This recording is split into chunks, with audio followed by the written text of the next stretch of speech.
Почитувани, добро дојдовте уште во едно издание на емисијата Пресврт. Јас сум Дејан Србиновски и сум домаќин на ова емисија која што оди еднаш седмично на YouTube каналот и порталот Слободен печат.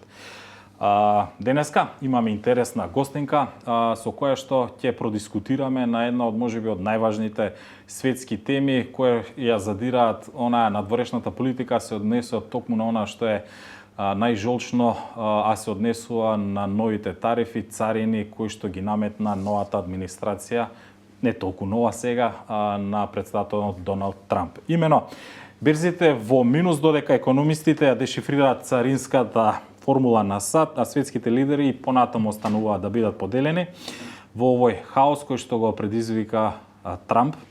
Едни бараат преговори со администрацијата, додека други воведуваат од мазнички царини. Кои се последиците од царинската војна што е започна Трамп? Има ли погрешни пресмртки европската статистика за тоа какви ќе бидат загубите во милиарди? И кои ќе бидат последиците врз европската, балканската, па и македонската економија? За тоа какви се можни сценарија за промена на одлуките на Трамп и Вашингтон и многу повеќе се само дел од прашањата со која ќе продискутираме во најновото издание на емисијата Пресврт, се однесува на мојата гостинка Нела Јакшич, која е добар познавач на геополитиката, а истовремено има завршено студии во САД, но и живеено во Кина, во Пекинг. Велам добро утро, добар ден, добре дојдовте во емисијата Пресврт. Добар ден, драго ми е што ќе имаме можност да ги продискутираме овие глобални феномени, да кажам, што сите нас не засегаат. Нела Јакшич, автор сте на книга и специјалист за геополитика. Малкумина од жените се навикнати, односно сакаат да навлезат во овие полиња и уште помалку да ги дискутирате и да ги анализираат, што имам големо задоволство денеска да сте моја гостинка. Вашето, како што напомена, вашето високо образование го имате стекнато во САД, каде магистрирате на Рузвелт универзитетот во Чикаго, а интересно е дека пред додено време, речиси 4 години, имате живеено и работено во Пекинг, во Кина.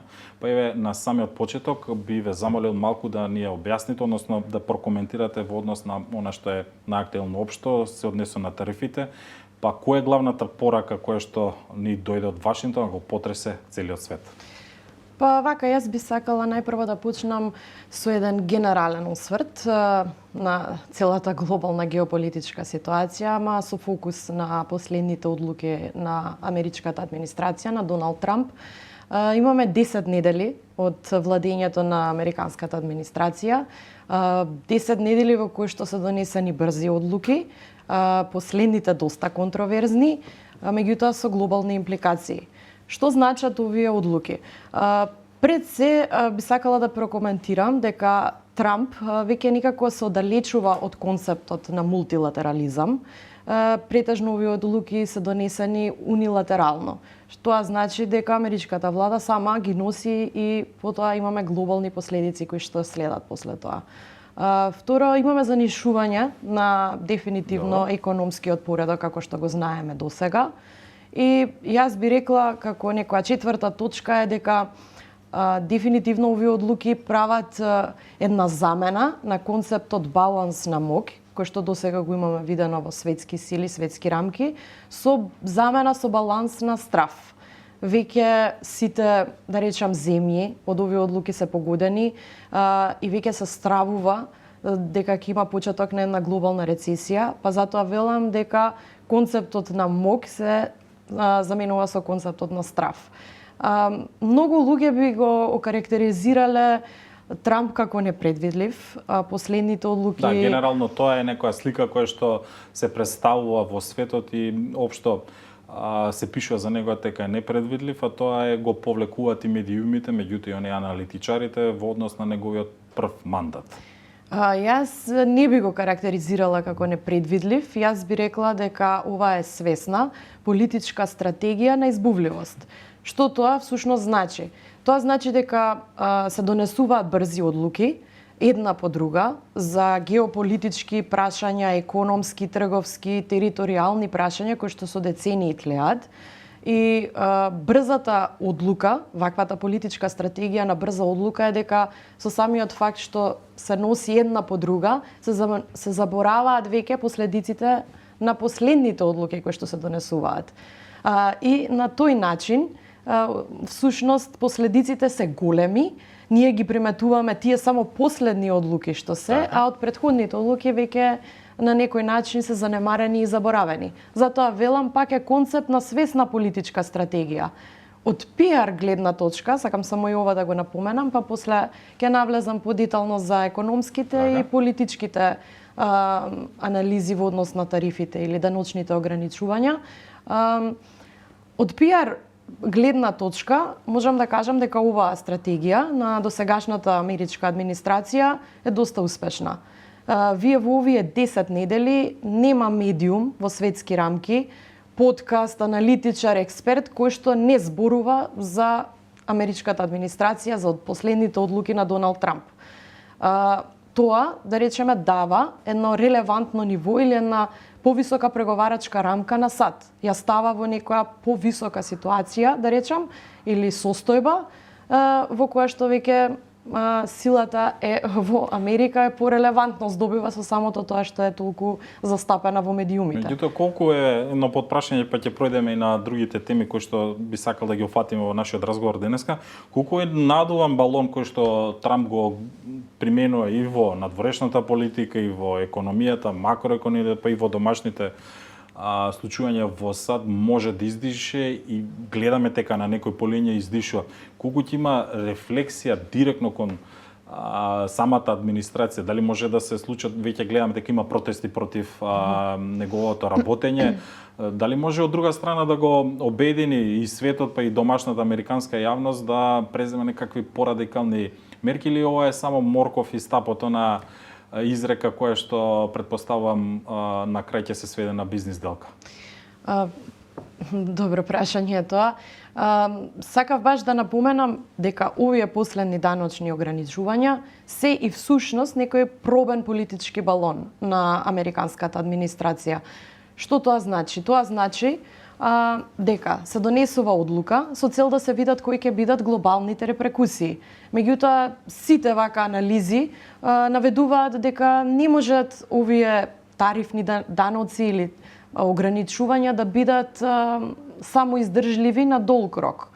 Значи, во одреден период тие ќе треба да претрпат одредени измени. И веќе тоа го гледаме од вчера.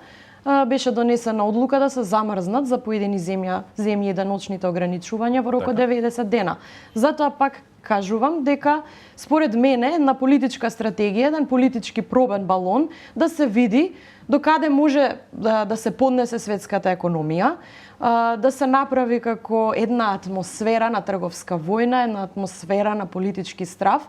И сега што имате, што се случува, значи многу земји веќе ја преиспитуваат својата сопствена економска моќ и одат на преговори кај Доналд Трамп.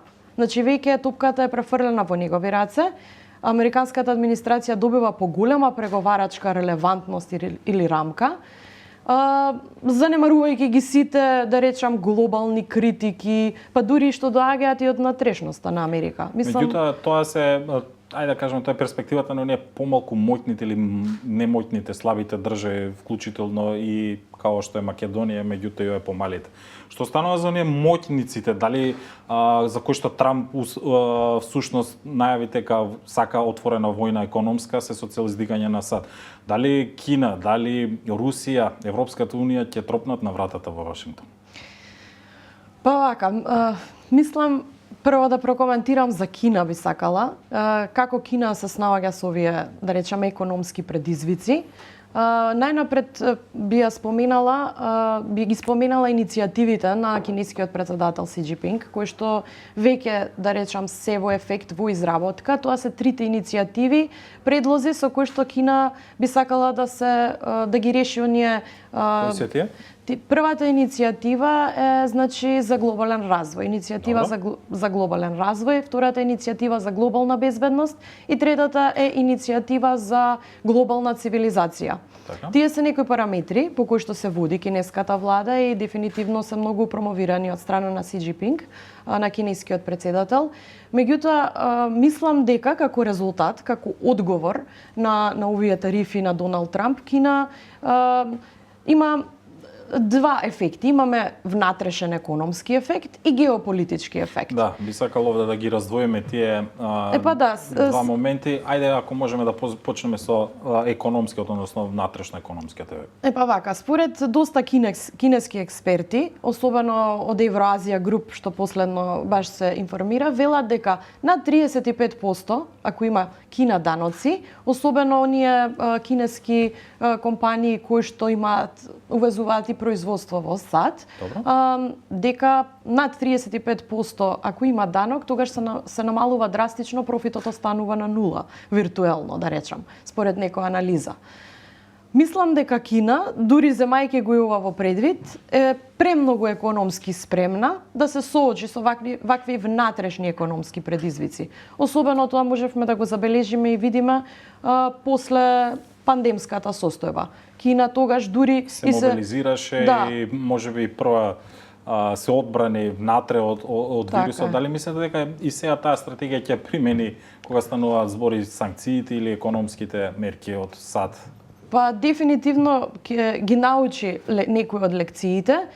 Кина има традиција на долгогодишна и надворешна и економска политика и таа се гради со децении, така да истите стратегии би рекла дека се применуваат и затоа не верувам дека Кина ќе биде нешто премногу погодена од овие нови тарифи. Секако ќе возврати врз основа на најновите одлуки кои што доаѓаат од Америка, меѓутоа внатрешно не верувам дека ќе има некои значителни поместувања, туку напротив дека ќе почне да вложува повеќе во технолошките, сопствените технолошки капацитети и инфраструктури, а во деловите кај што најмногу би можело да речеме да има некои економски погодувања, тоа би било во автомобилската, технолошката индустрија, индустријата за правење на микрочипови и градежништвото. Меѓутоа тоа е меѓу другото и носечки извозен фактор на Кина. Да, дефинитивно. Меѓутоа реталијација што велиме на други тарифи, Кина сега ќе воведе за американските производи, каде што најмногу од Америка се извезува соја и свинско месо, да речеме, и тие веќе ќе бидат драстично погодени од страна на американските компании. Сега од геополитички аспект, сакам да дојдам до тоа. На вториот тој сегмент кој што го напоменавте, како геополитички Трамп ќе се издигне, односно САД ќе се издигне, или колку ќе успее тој да ја спушти Кина на прегорачката маса и во геополитиката со овие чекори? Да се осврнам на геополитичката состојба, да речеме, во Кина. Уште во првиот момент, кога Трамп ја донесе одлуката за овие даночни ограничувања, имавме земји, да речеме, како Виетнам, која што беше 46% погодена, имаме Тајланд 36% и Камбоџа, која што беше 49% погодена. Добро. Сите овие земји имаме, знаеме, текстилна индустрија која што има огромни капацитети на извоз. И сега каде доаѓа тука Кина во приказната? Америка веќе се дистанцира со самото тоа што ги донесува овие одлуки за даночни ограничувања и Кина влегува во приказната така што се економски може да се реструктуира и да излезе како доста стабилна глобална и трговска земја, да го превземе овој пазар и да речеме да го зголеми своето влијание тука во овој Индо-Пацифички регион. Африка, можам да кажам, и Европската унија. Зошто велам Европската унија? Добре. Европската унија исто е дефинитивно погодена од овие даночни ограничувања и во, да речам, во одреден период би требало да најде и други партнери со кои што би можело да ги оствари своите економски цели и да ги заобиколи. Дали сад ќе заглави во ќорсокак или ајде и Западот, бидејќи ова иницијатива на Доналд Трамп, со ние прогнози дека кои што ги имаше слични за Русија во однос на пред инвазијата на Украина, односно тоа ќе се ослабни економски, Русија ќе подклекне и за релативно брз временски период ќе седне на преговарачката маса со Западот. Дали тоа сценарио и се случува или може да се случи сега во оваа ситуација и со Кина? Дали Кина, како што велите, успешно ќе се преструктурира и ќе ги заобиколи санкциите и тарифите, односно царините? Па во однос на САД, сакам исто да прокоментирам, значи, која е политичката или геополитичката позадина на овие одлуки. Мислам дека една од главните цели на Трамп е всушност да предизвика едно занишување на глобалното лидерство. Што тоа значи? Прво, имаме подем на еден економски национализам. Мислам дека тоа е една од главните стратешки цели со овие одлуки на Трамп. Економски национализам, ние аналитичарите би го дефинирале како една состојба во која што секоја земја ќе преиспита својата економска моќ, своите производствени капацитети и ќе преиспита како може да се справи со глобалните предизвици. Значи, со овие последни одлуки, Трамп всушност на кантарот на глобалната економија прави издигнување на тој некој економски, да речам, национализам. Меѓутоа, со тоа што всушност се предизвикува, веќе светските лидери се ставени на тапет и нивното влијание ослабнува. Зошто? Бидејќи треба да дадат поголема транспарентност. Така. Доколку успешно не се снајдат со овие геополитички, трговски, економски предизвици, тогаш нивните во самите внатрешно во државите ќе имаме револт, бидејќи цените се зголемуваат, волатилноста на берзата ја гледаме и производството во одредени, да речам, земји со одредени капацитети ќе се намали. И што тоа значи?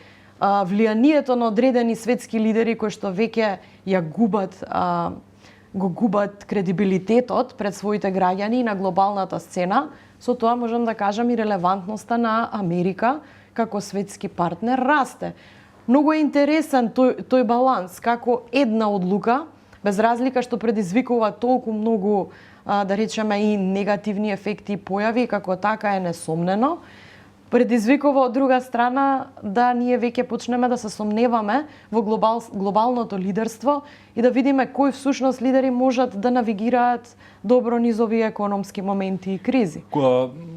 Овде сакал како едно подпрашање, дали очекувате, сега и додека говориме, има и нови ретерирање на ставовите и остапки и пролонгирање на овие одлуки, дали очекувате дека Трамп и во овој случај ќе ги омекне првичните позиции во однос на тарифите кон Кина, говорам овде, или пак Кина ќе биде едната држава која што ќе биде до крај достоен тој да ја спроведе одлуката, бидејќи според сите оние анализи и предвидувања се САД во моментов ја гледаат Кина како можеби еден и единствен нивен непријател и економски, и безбедносно и слично. Дали очекувате дека Трамп ќе биде тврд кон само Кина? Па, да речеме за Кина и САД кога зборуваме, веќе се во трговска војна. И што тоа предизвикува? Значи, во трговска војна некој ќе праша кои ќе бидат победниците. Сметам дека не може да има победници во атмосфера на трговска војна.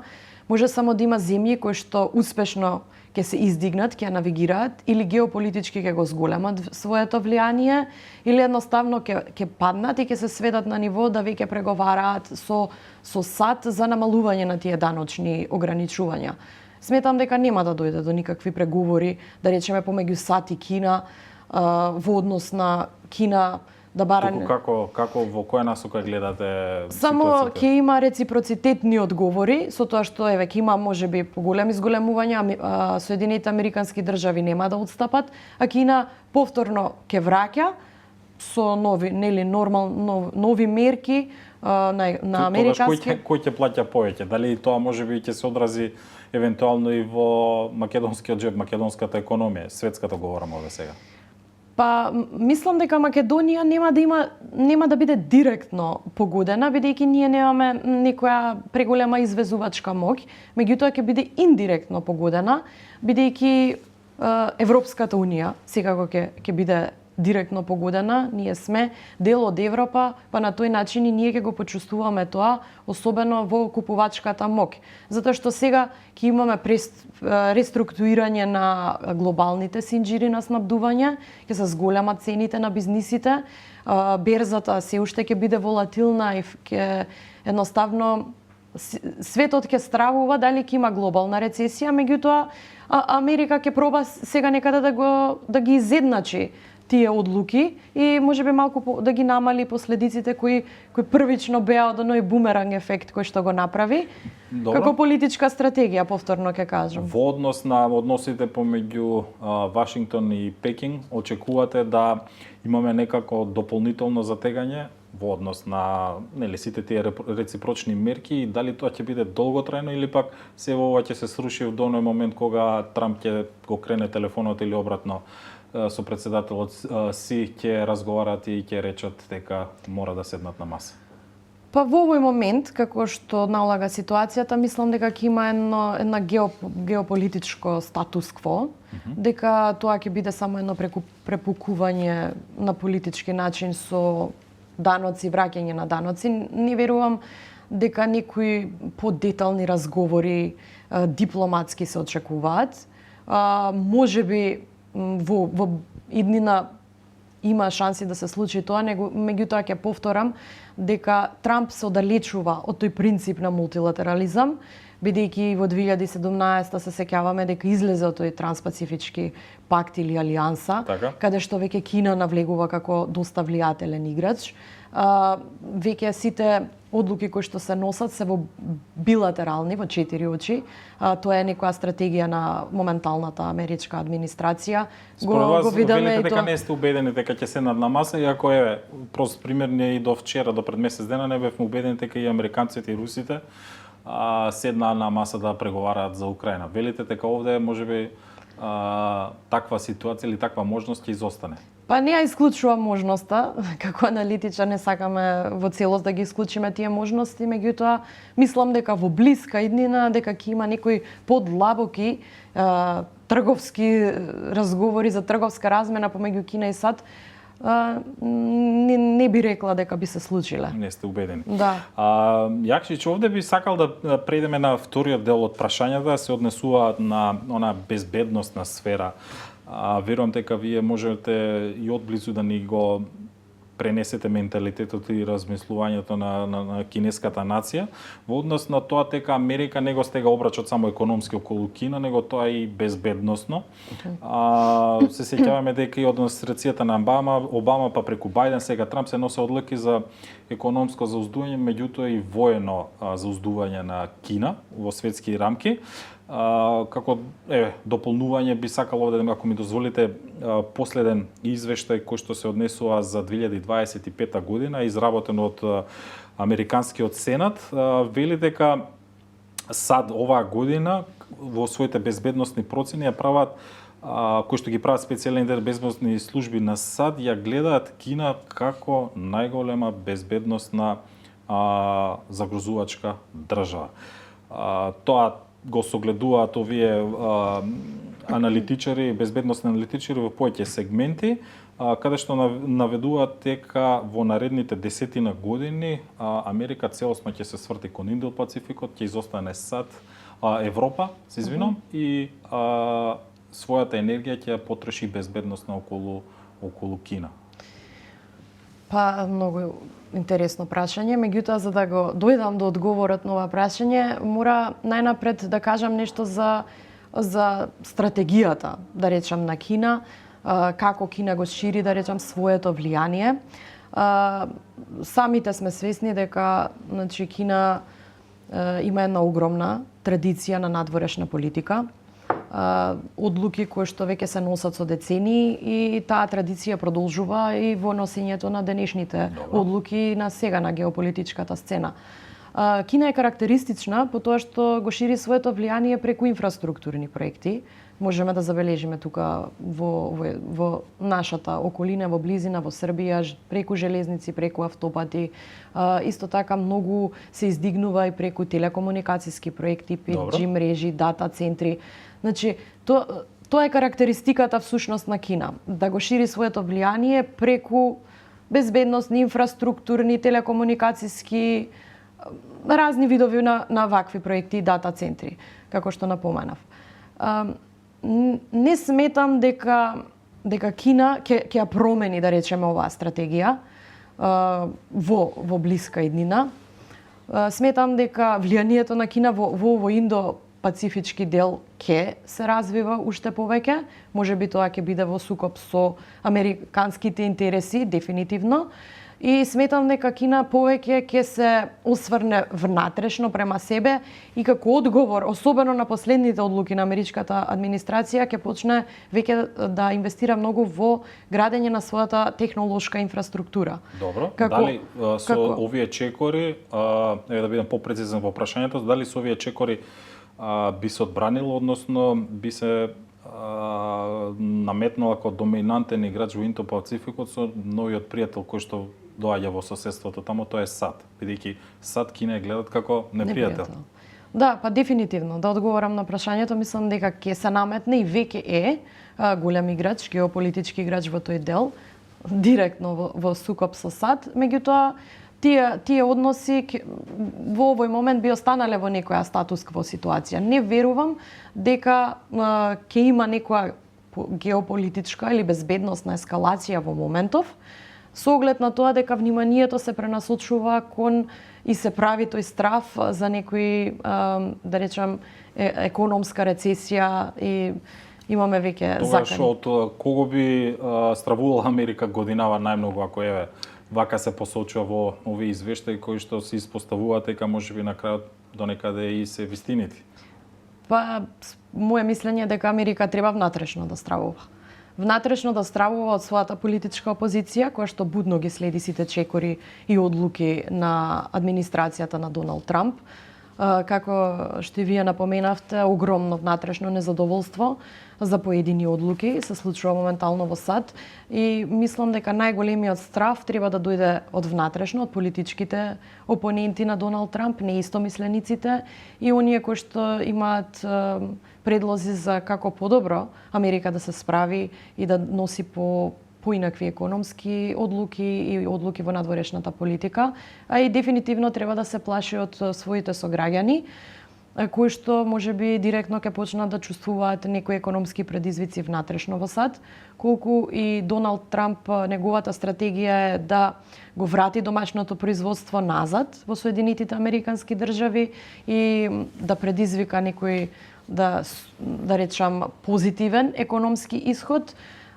Сепак треба ваквите одлуки уште еднаш да се евалуираат и добро е да има пак, ќе кажам, внатрешно некој што ги оценува одлуките не само на Доналд Трамп, на било кој председател. Тогаш ако велите дека САД треба внатре да се сврти таа првично да се реструктурира, се со цел да се наметне као доминантен моментален моќник, како тогаш ги коментирате тие билдање на мускули, воени мускули во Пацификот околу тајванскиот теснец и едно прашање какви се моменталните односи, ваша прогноза помеѓу Тајпеј и Пекинг, очекувате ли некакво воено размрдување, ќе го гледам дека звечкањето на оружјето е веќе присутно таму?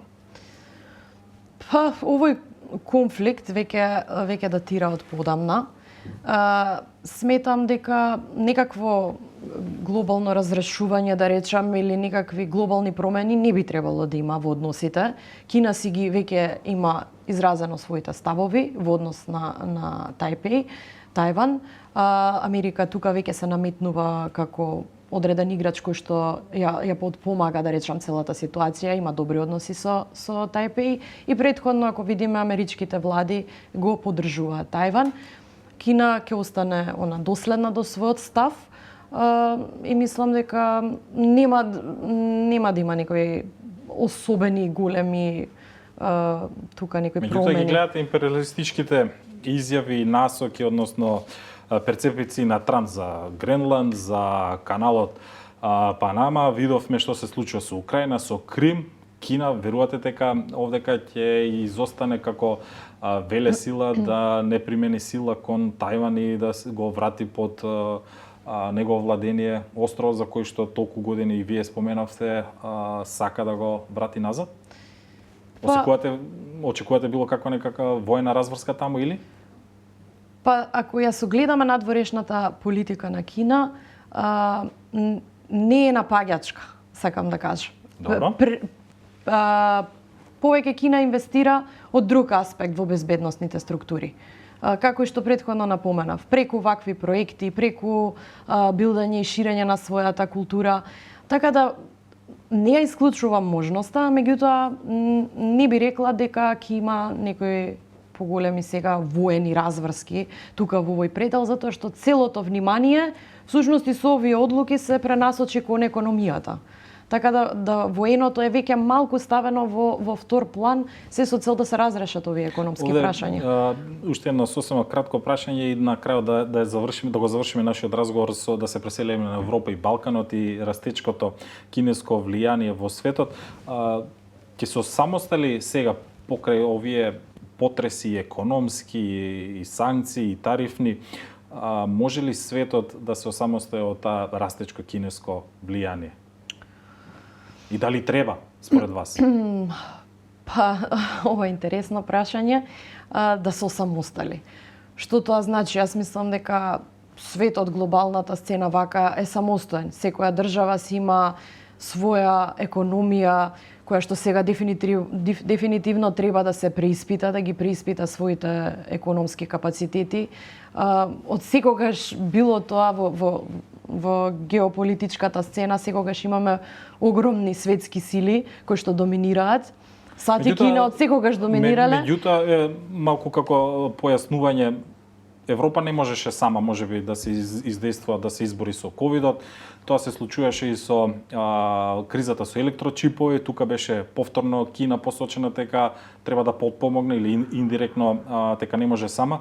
Во таа конотација ве прашувам и сега. Дали и во овој случај овие економски размрдувања може Европа, па и САД и светот самостојно да излезат како победници или пак говорам пак овде Кина ќе подпомогне и некако ќе се најде некакво заедничко решение? Па ќе ви дадам класичен пример. Значи во последниве денови Шпанија, премиерот на Шпанија Педро Санчес е веќе во посета на Кина и на Виетнам. Таму се договараат билатерални соработки, особено во областа на енергетиката, инфраструктурни проекти. Самата шпанска влада го најави тоа. Добро. И мислам дека многу земји од Европа ќе почнат веќе како реакција на овие даночни ограничувања пополека да остваруваат економска соработка со Кина. Билатерална, економска, во разни сфери во кои што таа земја може да се пронајде во соработка со Кина. Тоа е веќе како ефект еден се случува, што доведува до одговори на тоа прашање, всушност, дека самите земји од Европската Унија ќе почнат полека некои од нив, тие што избираат, да имаат некаква економска соработка со Кина. Дали е тоа позитивен или негативен ефект, тоа може секоја земја сопствено да процени во однос на самите економски претензии. Како го гледате тоа ако имаме ограничување од Европската Унија за оние економски релации со Кина на земјите од Европската Унија? Како велите дека европските земјите во западната цивилизација ќе ги умешно заобиколат овие надворешни политики на Европската Унија и директно ќе воспостават врски со Кина? Па тоа ќе биде како следствен резултат и следствен одговор. Доколку Трамп не ги ревидира почетните даночни ограничувања, бидејќи сметам дека ќе биде безизлезна ситуација. Ке не можат економиите самиот притисок да го поднесат и за сметка на тоа да не дојде глобалното лидерство во прашање, глобалните лидери да не се сметаат како неспособни, ќе мора да најдат друг излез за како да ги решат овие економски прашања. Тоа ќе биде како еден бумеранг ефект, да не речам.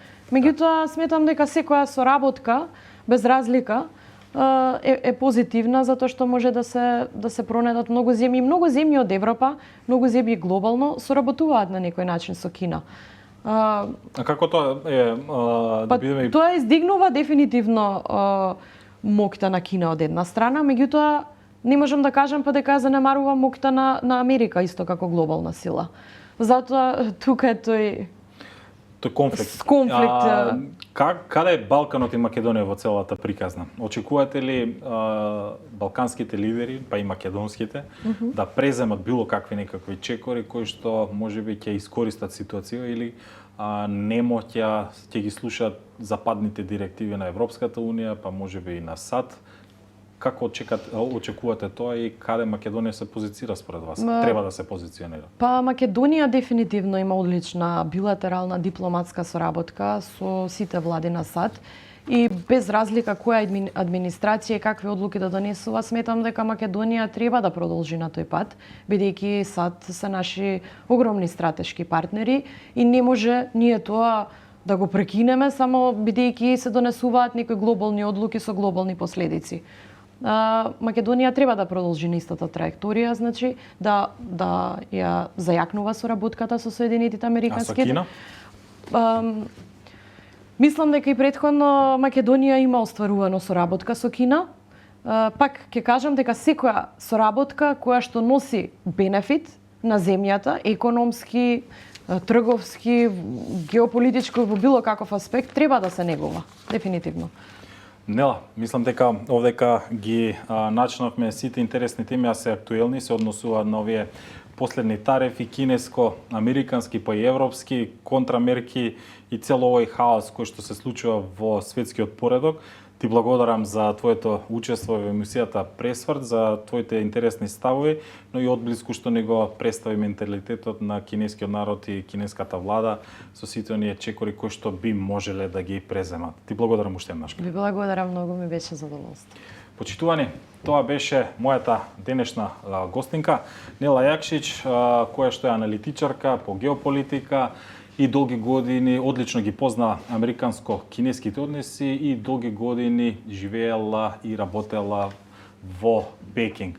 Ви благодарам на вас за вниманието. Ви препорачувам да останете со програмата и порталот на Слободен печат. Пријатно од мене.